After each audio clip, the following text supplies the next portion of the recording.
2,00,000 like வந்துருக்கு. எப்படி அவனுக்கு 2,00,000 லைக் வந்துச்சு? எப்படி வந்துச்சு? ஒண்ணும் இல்ல மச்சான், ஒரு பொண்ணை பத்தி தப்பா பேசினேன், அடிச்சு தள்ளிட்டானுங்க பசங்க. அப்ப நீ பேசுற கான்டெக்ஸ்ட வச்சு தான் உனக்கு லைக்ஸ். நீ என்ன போடுற வச்சு. இப்ப நான் இப்ப நீங்க இந்த வீடியோ போட்டு வச்சீங்கன்னா இதுக்கு 1 மில்லியன் வியூஸ் எல்லாம் வரதுக்கு சான்ஸே கிடையாது. நான் இவ்வளவு கஷ்டப்பட்டிருக்கேன்னு சொல்லி அதுல ஒரு மதிப்பு வாங்குறது. என்ன கேட்டா அதுவே இப்ப கிரிஞ்ச், அதுவே எனக்கு போரிங் ஆச்சு. நான் கஷ்டப்பட்டு வந்தேன். லைக்ஸ் வேணுங்கிற ஒரே காரணத்துக்காக, அட்டென்ஷன் வேணுங்கிற ஒரே காரணம், நிறைய பேர் நிறைய விஷயங்களை பிழையா பண்ண ஆரம்பிச்சிட்டாங்க. நிறைய பேர் வந்து இப்போ உண்மையான டேலண்ட்டை ரசிக்கிறதை விட்டுட்டு தன்னுடைய பொழுதுபோக்கு அம்சத்துக்காகவும் நிறைய இந்த மாதிரி கான்டென்ட் வந்து இதை பார்த்து மைண்டு மாறுறாங்க. நான் ஒரு பாட்டு படிச்சு போட்டேன்னா எனக்கு ஒரு 10,000 லைக்ஸ் வர்றது பெரிய புதுரம். I really felt that these social media platforms, these companies, இந்த ஒவ்வொரு மீடியாக்கள் ஆக்சுவலி சில உண்மையான டேலண்ட்டை ஐடென்டிஃபை பண்ணி கொடுத்தாங்கன்னா எங்கேயோ போயிடும் நாடு. அவனோட 100 மடங்கு திறமைசாலி வெளியில இருக்கான். அவனுக்கு அந்த லைம்லைட் தேவைப்படுது. இப்போ இதே அசல் கோளாரா இருக்கட்டும், பால் டப்பாவா இருக்கட்டும், ஒரு 5 வருஷம் முன்னாடி அவங்கள மதிக்கவே இல்லையா?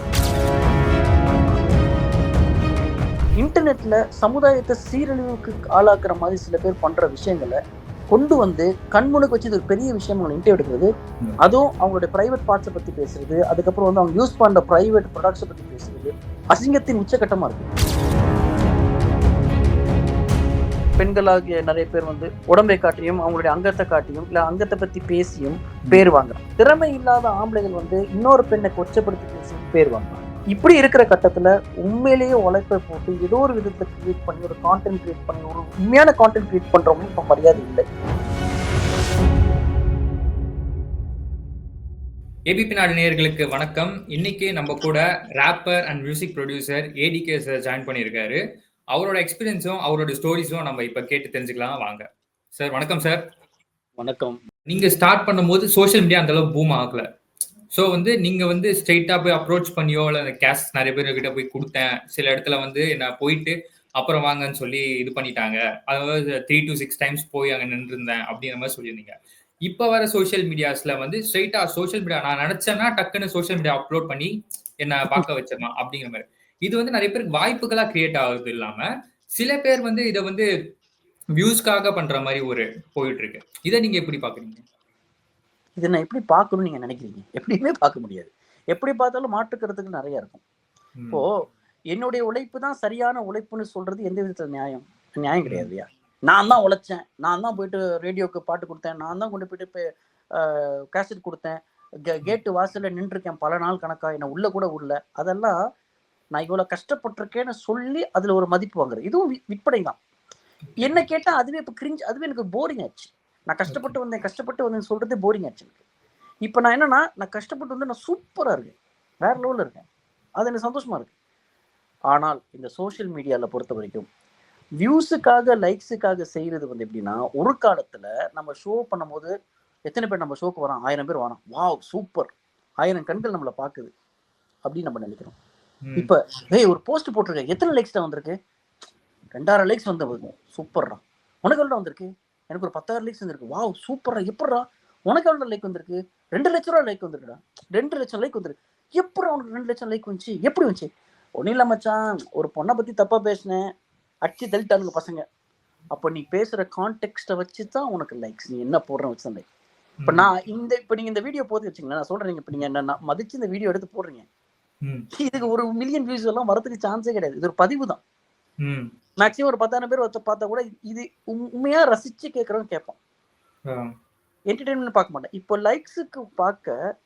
லைக்ஸ் வேணுங்கிற ஒரே காரணத்துக்காக, அட்டென்ஷன் வேணுங்கிற ஒரே காரணத்துக்காக நிறைய பேர் நிறைய விஷயங்களை பிழையா பண்ண ஆரம்பிச்சிட்டாங்க. Social media has given them that freedom. அந்த ஃப்ரீடமை வந்து சில பேர் சொல்லுவாங்க, this is freedom, this is என்ன சொல்றது, it's a democratic country, we can do whatever we want.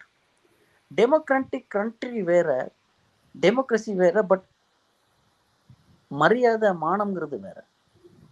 So அதை துஷ்பிரயோகம் பண்ணி நம்ம எதுவுமே பண்றது அது நமக்கு சரி கிடையாதுன்னு நான் சொல்ல மாட்டேன். நான் பண்ண மாட்டேன், பண்றவங்க நிறைய பேர் இருக்காங்க.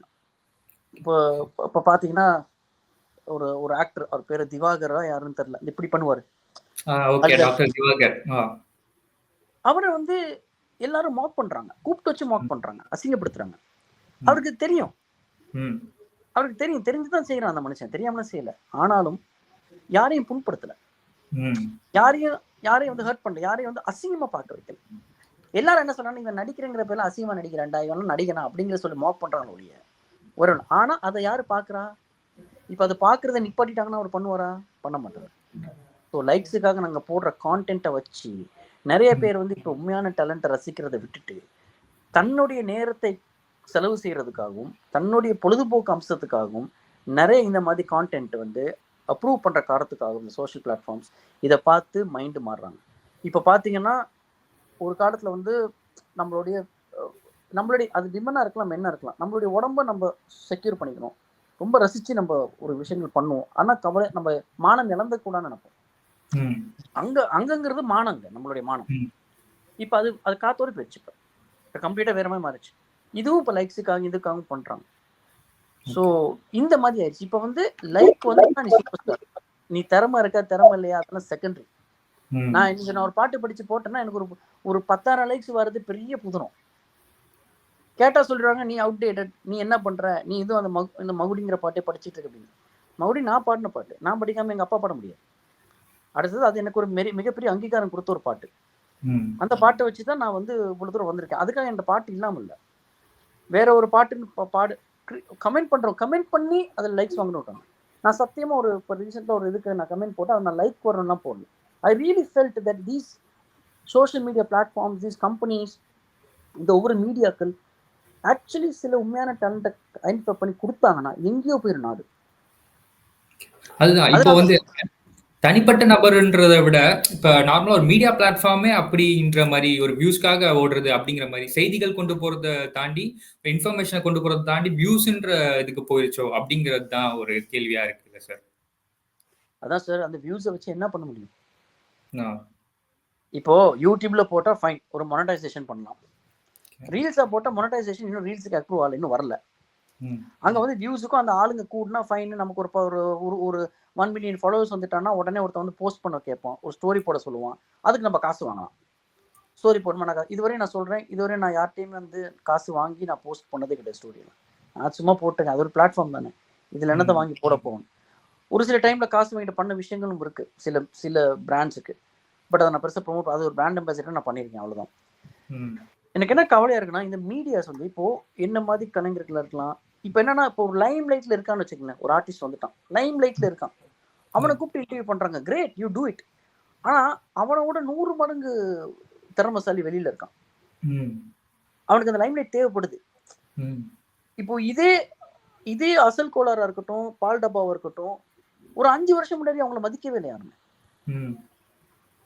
இப்போ எனக்கு வந்து அசல் கோளார் என்கிட்ட பேசியிருக்காங்க, முன்னாடி இருந்து பேசியிருக்காங்க, சின்ன பையன்ல இருந்து அண்ணனை கூப்பிட்ட காலத்துல பேசியிருக்காப்புல. அந்த டைம் அவன் எய்ம் கிரேவ் பண்ணிட்டு இருந்த டைம், நான் பெரிய ஆள் ஆகணும்னு சொல்லிட்டு. அப்ப அவனை எவனும் மதிக்கல. இப்போ 2 பாட்டு 3 பாட்டு 4 பாட்டு ஹிட் ஆகணும்னு இன்னைக்கு செலிப்ரேட் பண்றாங்க. நாளைக்கு அவனுக்கு ஏதாச்சும் ஒன்று ஆகி சப்போஸ் வந்து ஒரு டச் அவுட் நல்லா இருக்கணும், எல்லாரும் நல்லா இருக்கணும், பால் டப்பாவும் சரி, அசல் கோளாரும் சரி, இல்லை நானும் சரி, இல்லை ஆதி பாப் ஆதியும் சரி, யாரா இருந்தாலுமே அவங்களோட மார்க்கெட் இழக்கக்கூடாது. மார்க்கெட் மேலேயே தான் இருக்கு, இப்படி நல்லா இருக்கு. ஆனா நாளைக்கு அவனுக்கு ஏதாச்சும் டச் அவுட் இப்போ ஆயிடுச்சு, அவனை ஒதுக்கிடுவாங்க. இப்போ என்ன நிறைய பேர் ஒதுக்கிருக்காங்க, அவங்களே ஒரு எக்ஸம்ஷனுக்கு வந்துடுவாங்க, இவன் மார்க்கெட் போய் என் மார்க்கெட்லாம் போகாதுங்க, நான் செத்தாலுமே என் பாட்டு இருக்கும், அதுவே சந்தோஷம். அப்போ இந்த மீடியாஸ் வந்து என்ன பண்ணோம்னா, இந்த நிறைய கலைஞர்கள் இருக்காங்கல்ல, இவங்களை தேடி போங்க. இன்டர்நெட்ல போயிட்டு இப்போ நீங்க தேடுறீங்க, நம்ம தேடுறோம்ல, யார் இருக்கா இது மாதிரி உன்னதமான கலைஞர்கள் யார் இருக்கான்னு கேட்டா அவனை வளர்த்து விடுங்க.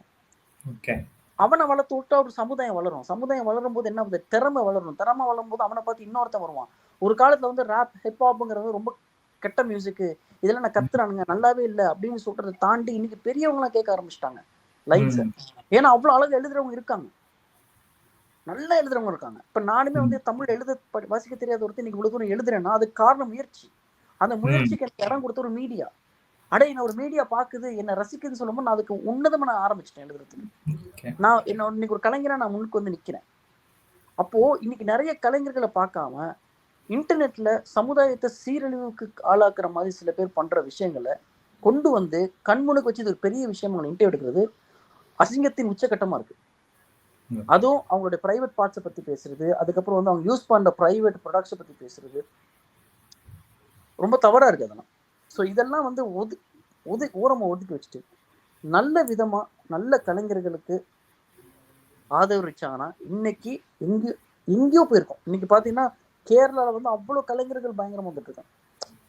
ஹிப்ஹாப் ராப்ப தனியா வச்சிருங்க, நிறைய ஆக்டர்ஸ் கலைஞர்கள் வரைகிறவங்க, எழுதுறவங்க, டிஷர்ட் செய்யறவங்க, ஏதோ ஒரு வாழ்க்கை ஏதோ ஒன்று பண்ணி மர்ச்சன்டைஸ் பண்றவங்க, இதெல்லாம் பண்ணி மேல வரணும்னு நினைக்கிற நிறைய பேர் வந்து அந்த ஊரை நல்லா வந்துட்டான். மும்பைல போய் பாருங்க, அவ்வளவு ராப்பர்ஸ் பெரிய லெவல் ஆயிட்டான், அவ்வளவு ஆர்டிஸ்ட், அவ்வளவு ஆக்டர்ஸ் அங்கேயே இருக்காங்க, ஷோகேஸ் பண்றவங்க இருக்காங்க, தப்பா உடைகள் போட்டு பண்றவங்க இருக்காங்க. அந்த கலாச்சாரம் நமக்கு வேணாமே நான் சொல்றேன். சரியா? இப்ப என்னன்னா திறமை இல்லாதவங்க தன்னுடைய உடம்பை காட்டியும், பெண்களாகிய நிறைய பேர் வந்து உடம்பை காட்டியும் அவங்களுடைய அங்கத்தை காட்டியும் இல்ல அங்கத்தை பத்தி பேசியும் பேர் வாங்குறான். திறமை இல்லாத ஆம்பளைகள் வந்து இன்னொரு பெண்ணை கொச்சப்படுத்தி பேசியும் இன்னொரு ஆரை கொச்சப்படுத்தி பேசியும் அசிங்கமா வேற ஒரு ஆளுங்களுடைய செக்ஷுவல் ப்ரிஃபரன்ஸையும் அசிங்கமா பேசியும் பேர் வாங்குறாங்க. இப்படி இருக்கிற கட்டத்துல உண்மையிலேயே உழைப்பை போட்டு ஏதோ ஒரு விதத்துல கிரியேட் பண்ணி ஒரு கான்டென்ட் கிரியேட் பண்ணி ஒரு உண்மையான கான்டென்ட் கிரியேட் பண்றவங்களுக்கு இப்ப மரியாதை இல்லை. ஆனா அது ஒரு நாள் மறுபடியும் வரும். ஏன்னா people will get tired with some content creators in the internet who are destroying the society, and they will start focusing on actual talents and give them opportunities to the widest level. நீங்க பார்த்துட்டே இருங்க, ஒரு நாள் அது மாறும்.